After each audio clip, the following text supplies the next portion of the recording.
नमस्कार, मैं हूं आशीष चित्रांशी और आप देख रहे हैं the news launcher. Waqf bill पर बहस अब गर्माती जा रही है और अखिलेश यादव समाजवादी पार्टी के मुखिया लोकसभा में वक्फ संशोधन बिल पर बोलने के लिए खड़े हुए तो ओम बिरला साहब देखते रह गए और अमित शाह, जिनके सामने संसद में लोग बोलते नहीं हैं, भाजपाई उनके खड़े होने का इंतजार करते हैं कि विपक्षियों की कमर तोड़ देंगे। अमित शाह की भरी संसद में अखिलेश यादव ने आज वक्फ संशोधन बिल पर बहस के दौरान मौज ली है। इसे मौज लेना ही कहेंगे। आपको मैं पूरा वीडियो दिखाऊंगा, पूरा वीडियो दिखाऊंगा। अखिलेश यादव ने ऐसी ऐसी नस दबाई अमित शाह की कि वो बिना बारी के बीच ही में खड़े हो गए। हालांकि देसी में इसको कहते हैं उछलना। ऐसी नस दबाओ कि सामने वाला उछल जाए, तो वो उछलने लगे। खड़े होकर के बीच-बीच में अखिलेश यादव के बीच-बीच में वो अपनी सफाई या अपना वक्तव्य देने को मजबूर हो गए। हालात ऐसे बने कि सदन में ठहाके लगाने लगे विपक्षी सांसद और भाजपाई मुंह छिपाने लगे। सबसे पहले चर्चा थी वक्फ संशोधन बिल का पर, लेकिन नब्ज जो कहते हैं ना, दुखती रग दबाना, वो दुखती रग दबाने के लिए उन्होंने पर्दे की बात की कि ये बेसिकली पर्दा है। वक्फ संशोधन बिल ढकने के लिए पिछली नाकामियों को, नोटबंदी नाकाम हुई तो अगले पर आ गए, अगला स्टेप नाकाम हुआ तो उसके अगले पे आए, नोटबंदी नाकाम, जीएसटी नाकाम, 370 से कह रहे थे आतंकवाद खत्म होगा, नक्सलवाद खत्म होगा, वो नाकाम। मतलब सब कुछ नक्सलवाद, सॉरी, आतंकवाद खत्म होगा। सब जगह पर फेल होने के बाद जब एक फेल्योर इनको मिलता है तो उस फेल्योर को पर्दे से ढकने के लिए फिर एक दूसरा सिगुफा छोड़ते हैं। ये ऐसा ही सिगुफा है। लेकिन अमित शाह उस समय हैरान रह गए जब वक्फ के दौरान बीजेपी के राष्ट्रीय अध्यक्ष के चयन पर, चुनाव पर अखिलेश ने मौज ले ली। कहा इतना टाइम हो गया, एक अध्यक्ष तो चुन नहीं पा रहे हो और मुसलमानों का हित साधने चले हो आप लोग, अपना अध्यक्ष तो चुन लो। हालांकि सफाई में उन्होंने जो कहा उसमें भी कुछ बातें ऐसी हैं जहां वहां पर तर्क तो नहीं हो सकता था, लेकिन सवाल खड़े होंगे। उन्होंने कहा कि आप लोगों में तो 5 लोगों में अध्यक्ष चुनना होता है, हमारे यहाँ करोड़ों लोग हैं, उनमें से चुनना है। भाई अगर ऐसा है, इतनी दिक्कत है, ये दिक्कत अटल जी, अडवाणी जी, मुरली मनोहर जोशी, वेंकैया नायडू उस दौर में नहीं थी, ये मोदी और शाह के दौर में है, तो भाजपा का संविधान बदल दो फिर 20 साल बाद अध्यक्ष बदलो। बड़ी प्रक्रिया है, करोड़ों लोग हैं। फिर आपके संविधान के हिसाब से जब नहीं तय कर पाओगे तो सवाल तो उठेंगे। आप सार्वजनिक जीवन में हो, आप पार्टी, आपकी राष्ट्रीय पार्टी है, क्यों सवाल नहीं उठेंगे? खैर, अब बात यहाँ पर राष्ट्रीय अध्यक्ष की नहीं है, यहाँ पर अखिलेश यादव के भाषण की है। अखिलेश ने एक बात और कही इस बिल की चर्चा से इतर, मैं कह रहा हूं ना, दुखती हुई नब्ज दबाई है आज सब। अखिलेश ने कहा नागपुर मोदी जी गए थे, क्यों गए थे? जो लाइन अभी किसी ने नहीं बताई थी, अखिलेश ने बताई। कहा वहां पर सेवा विस्तार के लिए गए थे। जैसे अलग अलग डीजीपी को, मुख्य सचिव को जो है एक्सटेंशन देते हैं, सेवा विस्तार देते हैं, वैसे ही 75 प्लस का सेवा विस्तार लेने के लिए नागपुर के चक्कर काट रहे हैं। 11 साल कभी नहीं गए, अब गए हैं एक्सटेंशन के लिए कि एक्सटेंशन मिल जाए। खैर, ये तो बीच बीच में कहते हैं ना कि वो मौज ले लेना। इस मौज के बीच उन्होंने वक्फ संशोधन बिल पर जो सबसे कठोर प्रहार किया, वो किया जमीन को लेकर के, भाजपा का जो लगाव है जमीन को लेकर के, उस लगाव पर। ये बड़े दूर तक की बात थी। जमीन को लेकर भाजपा का लगाव बहुत तगड़ा है, बहुत गहरा लगाव है। ये लगाव जिले से लेकर तहसील तक में भाजपा और संघ ने जो जमीनें खरीद करके दफ्तर बनवाए हैं, उसमें भी ये लगाव नजर आता है। रेलवे से लेकर डिफेंस की जमीनों को जो सौदा उनका हुआ है, उसमें भी लगाव नजर आता है। अब ये दूर तक का इशारा है, नाम नहीं लिया वहां पर, लेकिन अखिलेश ने कहा ये वक्फ की जमीनों को भी बेचने का चक्कर है। तो ये सवाल सुनने के बाद मन में जरूर पैदा हो गया कि कहीं ऐसा तो नहीं कि वक्फ संशोधन बिल भी आखिर में जाकर के इसके तार भी अडानी से जुड़ जाएं, अंबानी से जुड़ जाएं। आखिर ये जमीनें किसको बेची जाएंगी? खैर, ये सवाल तो आगे भी बना रहेगा, क्योंकि एक कहते ना सुर्रा छोड़ देना, इस बात को चर्चा में तो ला ही दिया है अखिलेश यादव ने। अखिलेश यादव का भाषण बड़ा रोचक है, बहुत जोरदार है। हम खुद आपको पूरा का पूरा भाषण सुनवाते हैं, जरा कंट्रोल रूम प्ले करिए, चलाइए जरा अखिलेश यादव का भाषण प्ले करिए फटाफट। अरे नहीं, आदरणीय सभापति महोदय, मैं आपका बहुत धन्यवाद देना चाहता हूं कि बहुत ही महत्वपूर्ण और देश के लिए और बड़ी आबादी के लिए भारतीय जनता पार्टी की सरकार में एक और बिल आया है। क्योंकि मेरे से पूर्व में जो हमारे साथी बोले हैं वो माननीय सदस्य हमारे साथ नहीं, लेकिन मैं उनके बहुत सारी बातों से सहमत हूं। और अध्यक्ष महोदय, मैं देख रहा हूं जो एक्स कांग्रेस वाले हैं वो ज्यादा बोल रहे हैं।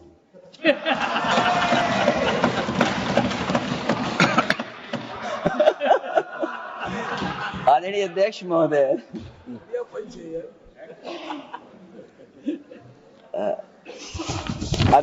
जो आज बिल पेश हुआ है, मैं हिंदी और अंग्रेजी को जो कुछ समझ सकता हूं वो यही मैं कह सकता हूं कि माननीय मंत्री जी ने ये कहा कि ये उम्मीद है। ये उम्मीद कैसे बनाए, अंग्रेजी में भी मुझे समझ में नहीं आ रहा कि उम्मीद है ये, हिंदी में भी समझ में नहीं आ रहा कि ये उम्मीद है। यूनिफाइड वक्फ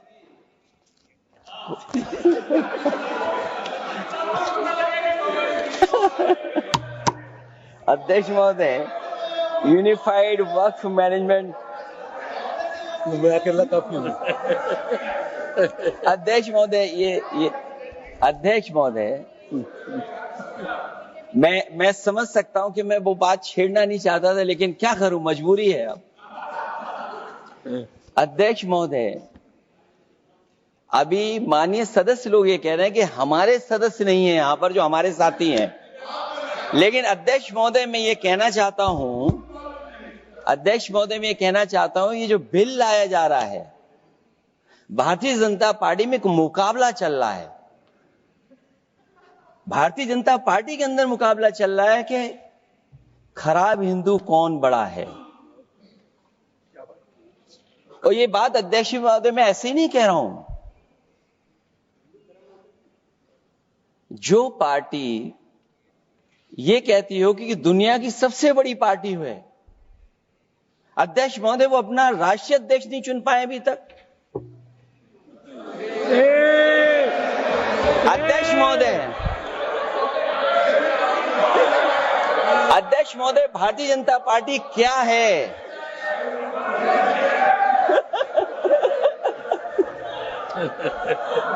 जी, मैं अखिलेश जी ने बहुत हंसते हंसते कहा है, इसको हंसते हंसते जवाब देना। ये सामने जितनी पार्टियां हैं उनका राष्ट्रीय अध्यक्ष उन 5 लोगों को ही चुनना है परिवार के। हमें माननीय अध्यक्ष जी करोड़ों सदस्यों में से 12-13 करोड़ सदस्य प्रक्रिया कर कर चुनना है तो देर लगती है। आपके यहां जरा भी देर नहीं लगेगी। मैं कह देता हूं अभी 25 साल तक आप अध्यक्ष हो जाओ, नहीं बदल सकता। अध्यक्ष महोदय, क्योंकि जो बात निकल के आई है वो मैं फिर आगे बढ़ा दूं। अध्यक्ष महोदय, जो बात सोशल मीडिया या और जगह गुपचुप हो रही है, कहीं ऐसा तो नहीं था कि अभी कुछ दिन पहले यात्रा जो हुई है वो कहीं 75 वर्ष की एक्सटेंशन वाली यात्रा तो नहीं थी। अध्यक्ष महोदय, ये जो इस बार जो वक्फ बिल आया है, नाकामी का पर्दा इस बार है वक्फ बिल। और नाकामी कोई एक आध नहीं है, मैं कई नाकामियां बता सकता हूं। अभी मैं माननीय सदस्यों को सुन रहा था, वो पुराने कई बिल उनके बारे में चर्चा कर रहे थे कि कितने प्रोग्रेसिव बिल लेकर के आए हैं। मुझे याद है मैं उत्तर प्रदेश में उस समय था और मुझे लगा कि शायद इनकी वो बात ठीक होगी। एक ये बहुत तैयारी के साथ फैसला लेकर के आए थे और फैसला ये लिया था आधी रात के आज के बाद नोट नहीं चलेंगे, नोट बंद हो जाएंगे। अध्यक्ष महोदय, उस नोटबंदी नाकामी के बारे में भी तो चर्चा हो जाए कि अभी भी न जाने कितनी जगह पर कितना रुपया निकला जा रहा है, कितना निकल करके आ रहा है। केवल नाकामी नोटबंदी की नहीं, नाकामी बेरोजगारी की भी है, नाकामी महंगाई की भी है, नाकामी किसान की आय दोगुनी नहीं कर पाए वो भी इनकी नाकामी है। मुझे याद है एक माननीय मंत्री जी पूरे देश की नदियों के बारे में बीओडी बता रहे थे, लेकिन माननीय मंत्री जी ये भूल गए कि उनके शहर में, उनके क्षेत्र की जो नदी है उसकी बीओडी क्या है। गंगा क्या साफ हो गई, यमुना क्या साफ हो गई, स्मार्ट सिटी क्या बन गई, क्या गोद लिए हुए गांव इन्होंने गोद से उतार दिए, उनकी क्या दुर्दशा है। इसलिए मैं कहना चाहता हूं, ये नाकामी का पर्दा इस बार वक्फ बिल बना है। और सबसे बड़ी बात तो यह है कि जिसके लिए फैसला होना है उसकी बात को अहमियत न देना भी नाइंसाफी है। अध्यक्ष महोदय, नाकामी केवल यहां तक नहीं है। और भारतीय जनता पार्टी क्या है, मैं केवल एक पुरानी घटना याद करता हूं। एक बार फैजाबाद अयोध्या में एक कार्यक्रम था, उसमें बड़ी तैयारी की गई थी और तैयारी के साथ कलाकार मुंबई से बुलाए गए थे। हो सकता है वो सहमति दिल्ली से ना रही हो, केवल लखनऊ की सहमति से हो रहा हो कार्यक्रम। और जब कार्यक्रम की पूरी तैयारी हो गई, भगवान श्री राम बनकर के कोई आ गया, लक्ष्मण बनकर के कोई आ गया, मां सीता भी बनकर के कोई आ गया, हनुमान जी, और भगवान हनुमान भी बनकर के कोई आ गया। लेकिन जब लखनऊ से वो हेलीकॉप्टर उड़ा और अयोध्या पहुंचा तो सब लोग थे, लेकिन उसमें हनुमान नहीं थे। अध्यक्ष महोदय, मैं भारतीय जनता पार्टी के लोगों से कहूंगा कि जानकारी करिए कि आखिरकार भगवान श्री राम थे, लक्ष्मण थे, सीता थी, लेकिन हनुमान क्यों नहीं थे? हनुमान इसलिए नहीं थे, शायद उनकी जात या धर्म कुछ और था। अध्यक्ष महोदय, ये देश मिली जुली संस्कृति से चला है। कुछ हमने सीखा, कुछ उन्होंने सिखाया। और जो लोग ये कहते हैं कि हम सबको बराबरी का हक देते हैं, अभी कुछ दिन पहले ईद निकली है। अध्यक्ष महोदय, वो परंपरा रही है, न केवल मैं जाता हूं बल्कि कोई दल का नेता ऐसा नहीं न जाता हो उस कार्यक्रम में शामिल होने। भारतीय जनता पार्टी के जो मुख्यमंत्री, उप मुख्यमंत्री, वो भी जाते हैं, उप मुख्यमंत्री, सभी धर्मों के नेता आते हैं। लेकिन पता नहीं इस बार क्या साजिश थी, षड्यंत्र था कि वहां पर कुछ पाबंदी लगी हुई थी। अगर किसी कारण पाबंदी लगी हुई थी तो बात समझ में आती है, लेकिन जब जानकारी हुई है, किसी को नहीं पता था कि पाबंदी क्यों लगी है कि आप नहीं जा सकते वहां पर कार्यक्रम में शामिल होने। क्या यही भारत है, यही संविधान हमें रास्ता दिखाता है? अध्यक्ष महोदय, मंत्री जी बताएं हमें, वो खुद भी माइनॉरिटी हैं, भगवान बुद्ध के रास्ते पे चलते हैं। भगवान बुद्ध का रास्ता दूसरा है। हम आपको अपना मानते हैं तब भी जब आप हमारे बहुत सारे ग्रंथों को नहीं मानते हैं, तब भी हम आपको अपना मानते हैं। आप हमारे पुराणों को नहीं मानते हैं, आप हमारे उपनिषदों को नहीं मानते हैं। लेकिन सोचिए, हम हिंदू वो लोग हैं जो आपको स्वीकार करते हो, गले लगा करके चलते हैं। अब मैं दूसरे धर्म पे नहीं जाऊंगा, कोई नाराज हो सकता है।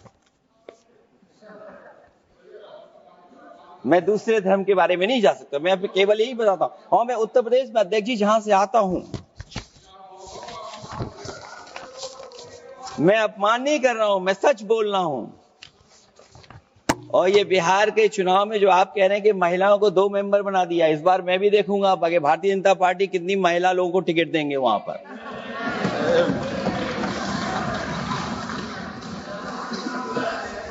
अध्यक्ष महोदय, भाजपा जब भी कोई नया बिल लाती है तो वो अपनी नाकामी छुपाती है।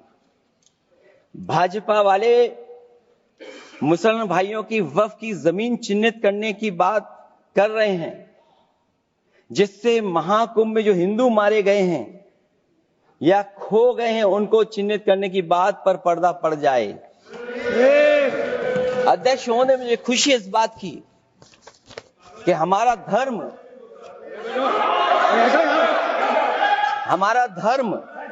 अध्यक्ष महोदय नहीं कुछ कहना चाहते हैं नहीं प्लीज, तुमको अलाउ नहीं किया। अध्यक्ष महोदय, कुंभ में आस्था सबकी है, कोई ऐसा नहीं जिसकी आस्था ना हो। और कुंभ कोई पहली बार नहीं हो रहा था। ये भारतीय जनता पार्टी के लोगों ने ऐसा प्रचार किया कि 144 वर्षों के बाद पहली बार महाकुंभ होने जा रहा है और लोग निकल पड़े। सरकार ने कहा कि हमारी तैयारी 100 करोड़ की है।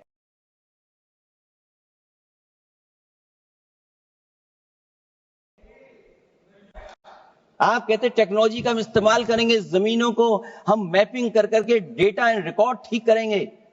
अध्यक्ष महोदय, ये बताएं कि वो 30 लोग कौन थे, उनके नाम क्या थे जिनकी जान चली गई, न केवल जान जाने वालों की, बल्कि अध्यक्ष महोदय ये सरकार बताए कि जो लगभग 1000 हिंदू खो गए हैं, जो अभी तक नहीं मिले, जो अभी तक नहीं खोज पाए हैं, वो 1000 हिंदू की सूची कहां है?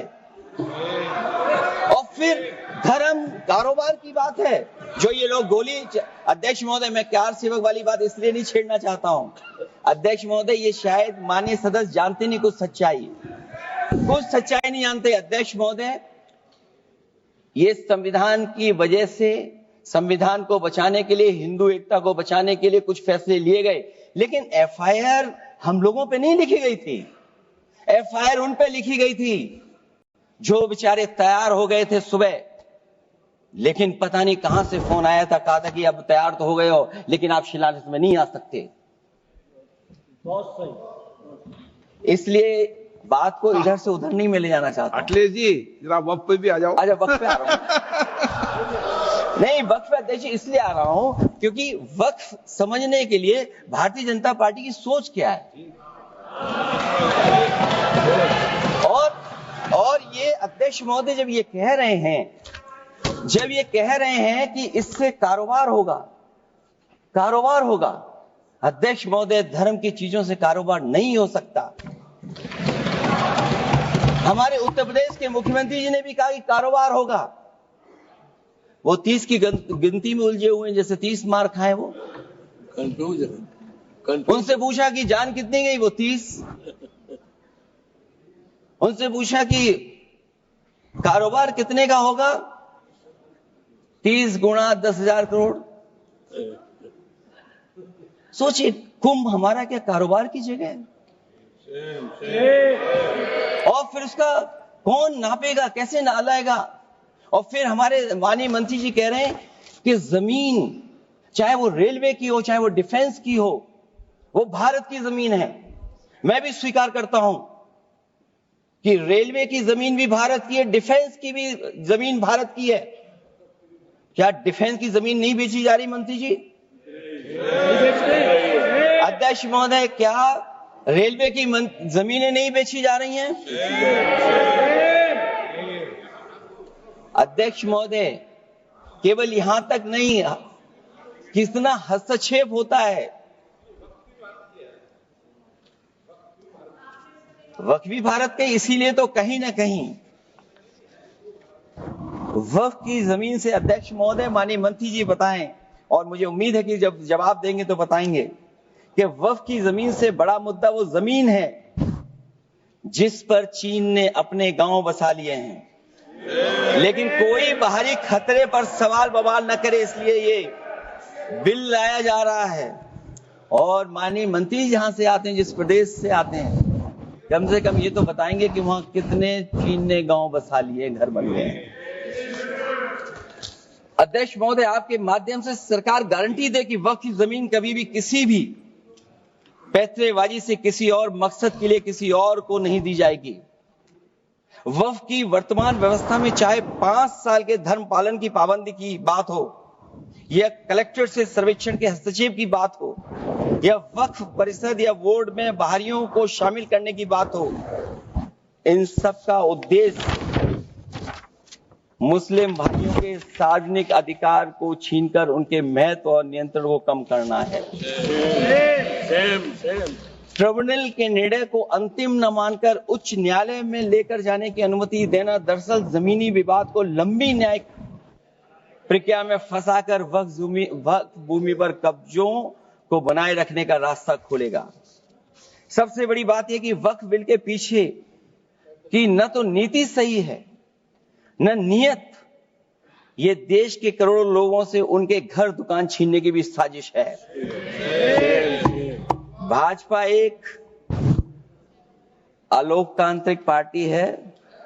वो असहमति को अपनी शक्ति मानती है। जब देश के अधिकांश राजनीतिक दल वक्फ बिल के खिलाफ हैं, तो उसे लाने की जरूरत क्या है जो जिद क्यों कर रहे हैं सरकार? वक्फ बिल का लाना भाजपा की सियासी हट है।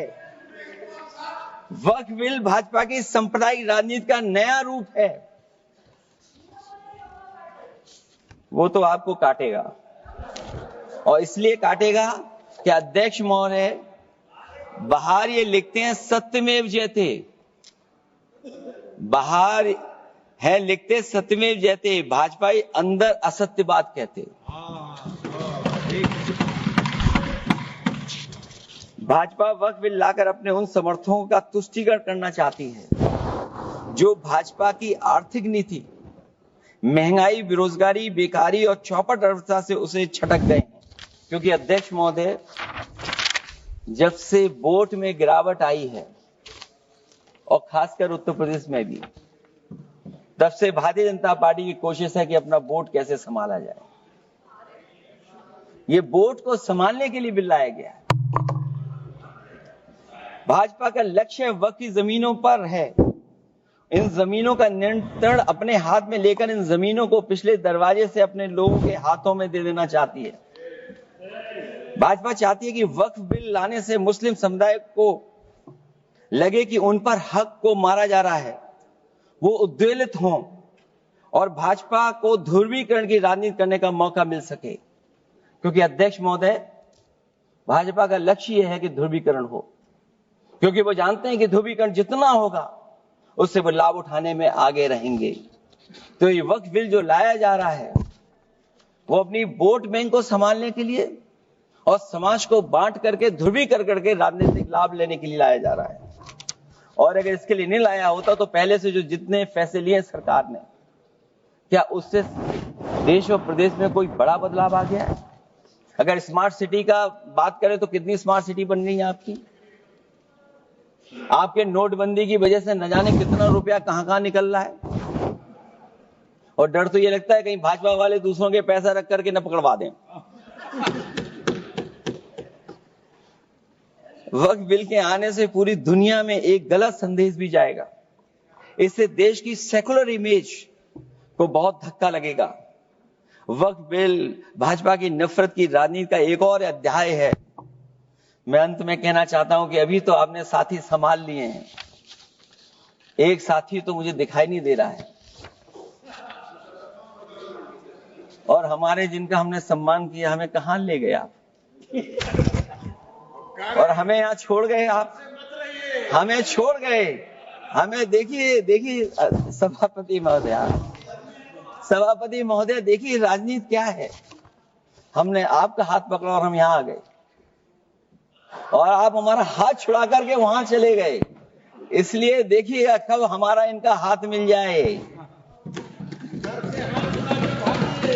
और मैं अध्यक्ष सभापति महोदय ये कहना चाहता हूं कि वक्फ बिल भाजपा के लिए वाटरलू साबित होगा, क्योंकि ऊपर से तो हाँ कह रहे हैं, लेकिन अंदर ही अंदर बहुत सारे साथी सहमत नहीं है।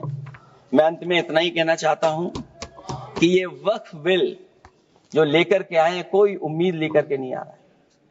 ये सोची समझी रणनीति का हिस्सा है, क्योंकि इनका जो बोर्ड बिखर गया है, ये मुस्लिम में भी बंटवारा चाहते हैं। मुस्लिम इस्लाम धर्म में कहीं बंटवारा नजर नहीं आता है, लेकिन इनकी कोशिश है कि इस बिल के माध्यम से हम मुस्लिम भाईचारा में भी बंटवारा कर दें। बंटवारा तो पीडीए करेगा। अभी देखिएगा। सभापति महोदया, हमारे एक सदस्य कह रहे थे कि चुनाव बहुत अच्छा होता है। इनसे बेहतर किसने चुनाव देखा होगा? चलिए धन्यवाद। वोट ही नहीं डालने दिया। चलिए सभापति महोदया, मैं धन्यवाद देता हूं। मैं और अपने दल और साथियों के साथ कहता हूं कि समाजवादी पार्टी बिल का विरोध करती है। वोट पड़ेगा तो हम इसके खिलाफ वोट डालने जा रहे हैं।